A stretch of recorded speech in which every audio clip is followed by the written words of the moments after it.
E aí pessoal, aqui quem fala é o Guto, sejam bem-vindos a mais um vídeo. Hoje a gente fala sobre o terceiro episódio de Sankaku Mado no Sotagawa wa Yoru, que é o anime BL da temporada, um BL sobrenatural, um BL de mistério muito bom, inclusive eu já falei aqui, né? E talvez algumas pessoas estranhem que o vídeo do episódio 2 ele não está no canal, ele infelizmente foi tirado do ar pelos produtores do anime, né? E tipo, eu pensei em não continuar, mas eu vou fazer mais um teste com esse terceiro episódio. Vamos ver se dá certo, porque, por exemplo, o vídeo de primeiras impressões, ele não foi tirado do ar. Então eu decidi que eu ia fazer esse teste, vamos ver se dá tudo certo. A gente deixa ali só o segundo episódio faltando. Então hoje a gente fala sobre o terceiro episódio de Sankaku Mado. E nesse episódio a gente vai começar com o Mikado e o Hyakawa indo visitar um outro caso, tentar resolver um outro caso. Depois que eles passam por isso, a gente vê inclusive o Mikado sem camisa. Eu queria ver o Hyakawa, mas tudo bem. A gente vê eles, nessa situação, resolvendo. Depois que o caso foi teoricamente resolvido, eles estão conversando. Nessa conversa, o Mikado, inclusive, questiona por que ele não expulsou ou destruiu aquela maldição. E o próprio Hyakawa diz que ele não sabe ainda como explicar ou o que responder nessa situação, mas ele não sabe explicar direito por que ele achou que seria um desperdício se livrar daquela maldição nesse caso. Era uma maldição que estava escondida dentro de um lago em uma casa. De repente eles são interrompidos pela chegada da Erika Hyura. Isso, aquela estudante que eles encontraram na escola, ela encontra com eles na lanchonete onde eles estão comendo e diz que gostaria de conversar com os dois. A conversa vai prosseguir primeiro falando sobre o próprio Mikado,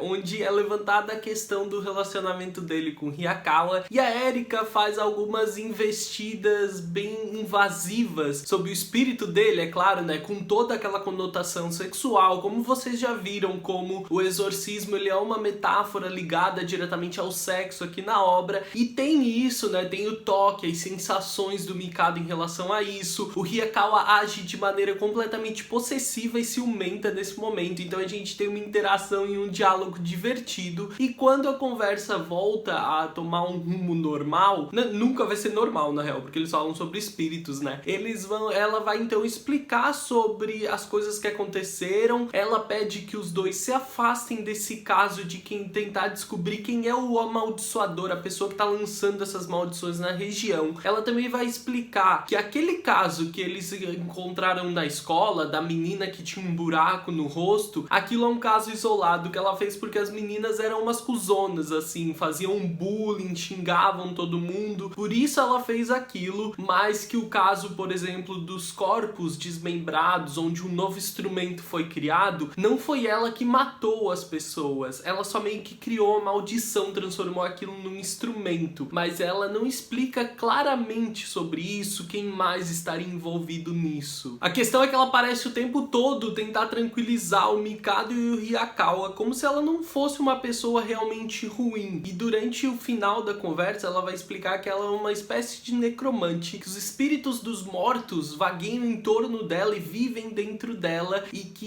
isso acaba protegendo ela, assim como transforma ela em alguém com poderes como esse, com poderes sobrenaturais. E ela queria pedir, como diz ela, de uma pessoa com poderes para outras, que eles se afastassem desse caso. E antes que ela possa ir mais longe, eles vão ser interrompidos por um homem muito alto, que vem buscar ela, que vem levar ela embora. Ele age de maneira bem rude, querendo tirar logo ela dali, inclusive, e ela vai explicar que as pessoas em volta dela não querem que ela se aproxime de homens, porque eles têm medo que ela possa perder os poderes se ela perder a virgindade. Isso vai ser mais explicado mais pra frente. Ela tem inclusive um background bem tenso, bem triste, assim como o do Hyakawa, e a gente entende isso um pouco mais pra frente. Ela então é levada por esse homem, mas antes disso ela usa a telepatia, ela usa a capacidade de falar através da mente com os meninos, enquanto esse homem não escuta. Ela diz que em breve ela gostaria de conversar com eles novamente. Quando os dois ficam sozinhos no escritório, então, o Hyakawa ele vai fazer algumas investidas pra cima do Mikado, e ele quer fazer um teste. Ele quer fazer um teste em relação a maldições. Tudo aqui, na real, tudo não, nada aqui é bem explicado explicado pra gente, fica tudo bem subentendido, tu ainda não consegue entender bem o que são as maldições e como elas funcionam. Eu prefiro não entrar em muitos detalhes porque eu não sei como eles vão adaptar no anime, se eles vão explicar isso melhor mais pra frente, eu acredito que sim. Aqui o Hayakawa dá a entender que elas são algumas coisas que estão ligadas aos sentidos, que meio que a informação, a maldição chega e então ela é direcionada a alguém, e a partir deste momento é quando ela fica mais forte e o Mikado ele entra em uma espécie de transe, mais uma vez cheia de metáforas sexuais nessa situação. O Mikado ele entra nessa espécie de transe onde os pensamentos dele se perdem. Ele queria estar preocupado com essa situação, com o que pode acontecer a ele, se essa maldição é algo perigoso, mas não. Ele começa a ter algumas lembranças do passado dele, ele começa a ter algumas lembranças do encontro dele com Hayakawa,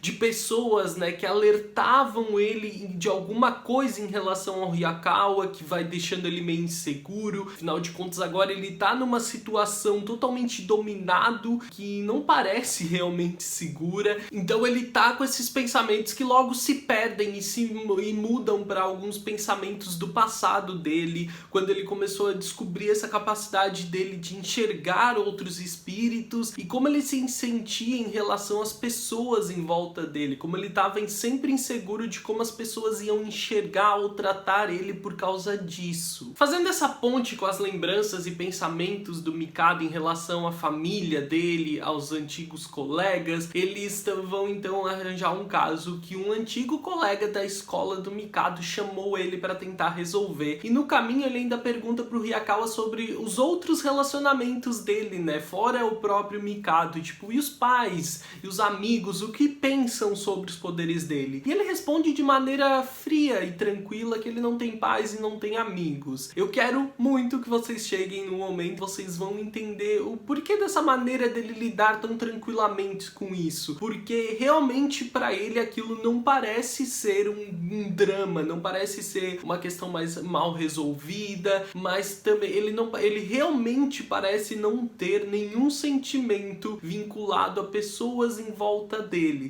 Essa questão ela já é bem questionável quando a gente fala do próprio Mikado, que parece que o sentimento dele vinculado ao Mikado é só uma espécie de posse, né? É só uma espécie de controle que ele gosta de exercer e a gente não consegue entender bem ainda qual é esse vínculo, mas faz total parte do background e do desenvolvimento do personagem, uma das coisas mais incríveis dessa obra. Então eles visitam esse antigo colega do Mikado, que a esposa, a noiva dele, tá tendo algumas alucinações e agindo de maneira meio estranha. Chegando lá, o Mikado já se assusta, né? Ele medroso daquele jeito, com as coisas que ele vê em volta. Ele vê olhos por todas as fendas da casa, em qualquer lugar, atrás de objetos, no meio do assoalho, por todo lugar e nas fendas ele vê olhos. A menina se desespera, né? E o Mikado, inclusive, fala que o que ele vê nela é o corpo dela torcido. Ele vê a mão dela como se estivesse sendo pinçada e torcida. O próprio rosto dela como se estivesse sendo pinçado e torcido, assim. Ele vê isso constantemente na menina, por todo o corpo dela, e a gente vai entender de onde é que vem isso logo, né? Porque ela acredita que esses olhos sejam algo da mãe dela. Porque ela fala que a mãe dela não tem conhecimento do relacionamento e do futuro noivado deles, que ela tenta esconder isso porque ela não quer que a mãe dela volte a agir de maneira invasiva e possessiva sobre ela. Ela não quer que a velha, né, que a mãe dela queira morar com eles, fique ligando o dia inteiro, e por isso ela nunca contou, ela não fala sobre isso, e ela acredita que essa maldição seja da mãe dela, né, meio que observando ela o tempo inteiro, mesmo que ela tente esconder as coisas. A moça se desespera, o que deixa o noivo dela muito irritado com toda essa situação logo, mas o Hayakawa e o Mikado continuam agindo. O Hayakawa e o Mikado juntos, então, encontram um objeto, né, uma espécie de amuleto que parece que é o que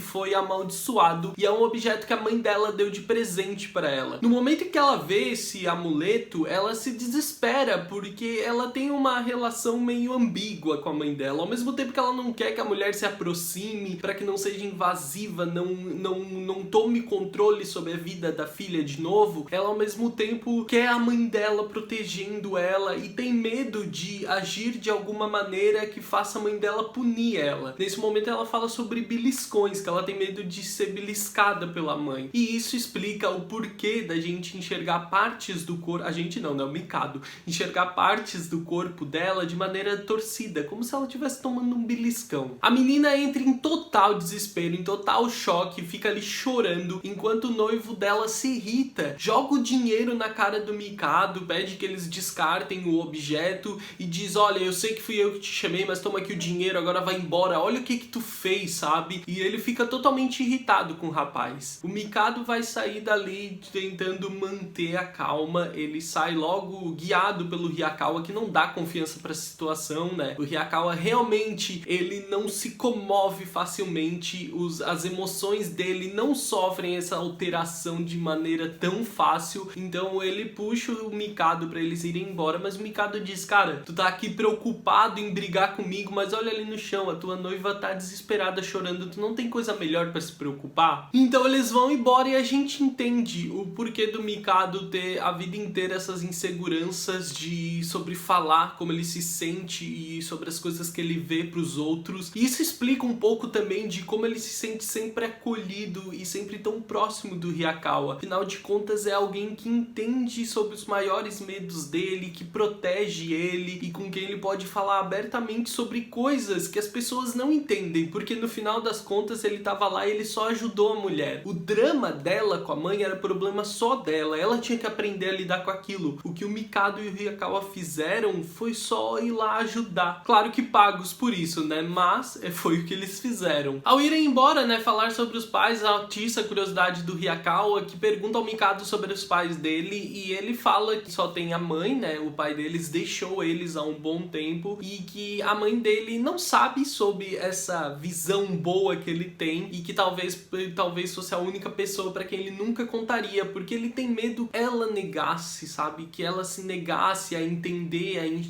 a entender que ele enxerga isso e talvez para ele é a única pessoa para quem ele nunca contaria. Isso nos leva à casa do Mikado, onde ele conversa com a mãe dele, que tá preocupada porque ele não tinha falado sobre ter mudado de emprego, ele arranja uma desculpa horrorosa e eles acabam conversando inclusive sobre o pai dele, e a mãe dele parece segura em relação a isso. Eles falam um pouco sobre o passado, mas a gente entende que o pai dele abandonou eles quando ele tinha 4 anos sem falar nada sobre isso, e a gente vê como eles têm uma relação gentil entre eles e aberta, onde eles podem conversar sobre as coisas. Em contrapartida, já para gerar esse contraste e trazer pra gente um impacto, né, e o choque de uma relação completamente diferente, a gente vê a Erika Hyura tentando conversar com a mãe dela, que ignora ela. Só vai se manifestar a partir do momento em que a Erika manifesta algum tipo de poder, né, meio que assusta, mas ela mesmo assim ignora a menina, que chama por ela, chama pela mãe o tempo inteiro. Essa parte é uma escolha narrativa clara da obra, do mangá, pra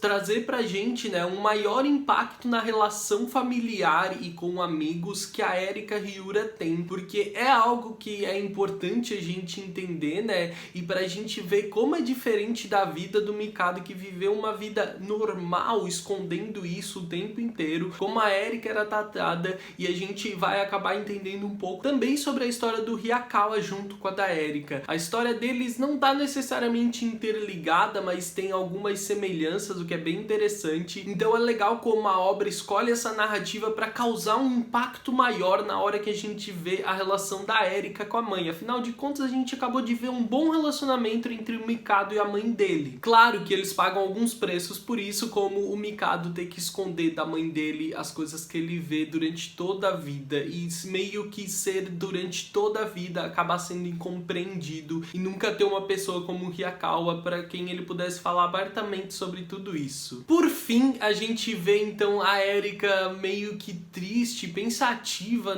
durante a noite na varanda, depois de tentar falar com a mãe dela, e o quadro, a cena muda para um grupo de homens, que inclui aquele homem loiro que foi buscar a Erika de maneira bem grossa, e alguns outros homens falando sobre ela. Um homem com uma expressão meio lunática, assim, ó, meio assombrosa, né? Muito bonita, inclusive, sou obrigado a dizer. Ele e vai dizer que tá tudo bem, que eles não precisam se preocupar com ela, porque ela tem um dom muito grande e ele fala dela como se ela fosse uma artista e que isso acaba transformando ela em uma pessoa excêntrica, e que ele entende que ela não queira ver ele nesse momento, mas como é incrível esse talento que ela tem. Ele literalmente fala sobre esse dom, essa capacidade necromante dela, como se aquilo fosse um grande dom artístico, assim. É incrível e a gente vê naquela expressão lunática dele no momento em que ele fala sobre isso, e o episódio acaba aqui. Então a gente tem novos personagens para a gente conhecer, pessoas importantes na história e que vão trazer aí um peso muito denso para todo o passado da Erika, vão transformar a história em algo muito mais sombrio, eu poderia dizer. Bom, então esse foi o recap do episódio 3 de Sankaku Madono Sotagawa wa Yoru, né? Deixa aí nos comentários o que você achou desse episódio, vai comentando aí comigo enquanto escuta o vídeo, vai comentando pra gente ir conversando, vai me explicando o que você entendeu, o que você achou, deixa as suas perspectivas aí embaixo pra gente continuar essa conversa. Se você gostou do vídeo, deixa o like porque ajuda bastante o canal. Se não, por aqui se inscreve, ativa as notificações, me segue nas redes sociais, eu sou @Gotunu no Twitter e no Instagram. Eu vejo vocês no próximo vídeo, um grande beijo, tchau, tchau!